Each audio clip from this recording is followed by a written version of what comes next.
What is TLDL? Okay, so here's the situation. Have you ever recorded audio with your phone but ended up with a long, hard to listen to audio file? Then you remembered there was something important in the audio file, so you listened to it, but then you have a hard time trying to find the part you're looking for and notice that you kind of wish that you could see what was going on when you're recording. You remember you took pictures with your phone while you're recording, but now you have to look for them in your phone's gallery. Why didn't you take a video? You knew there was no way that your phone's memory or battery would make it through the 2 hours of recording that you wanted to do. What if you could have the best of both worlds? Introducing TLDL. TLDL makes videos from the audio and pictures you take. TLDL 1080p videos are roughly 30 times smaller than a conventional 1080p 30 FPS video of the same length and key content. TLDL uses not much more battery than a conventional audio recorder and much less than a conventional video recorder approximately.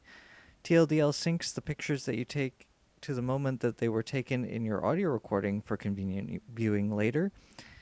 A 2-hour TLDL 1080p video recording with 30 pictures is approximately 300 megabytes, which is much smaller than the same conventional video at 1080p 30 FPS, which would be approximately more than 85 gigabytes.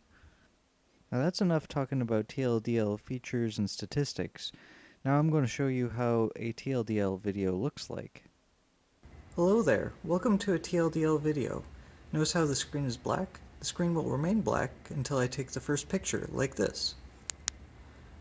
This picture will remain in frame until you take the next picture. This allows you to capture only the visual information that you want to capture. TLDL will continue to record until you tell it to stop. This means that you can use other apps or turn off your phone screen while TLDL records in the background. As I mentioned before, this is useful for recording long, slow-paced events where you want to have the audio and visual information, but recording a conventional video would be impossible, probably because of battery or storage issues. Well, that's all I wanted to say about TLDL. Thank you so much for watching. I hope that you find TLDL useful.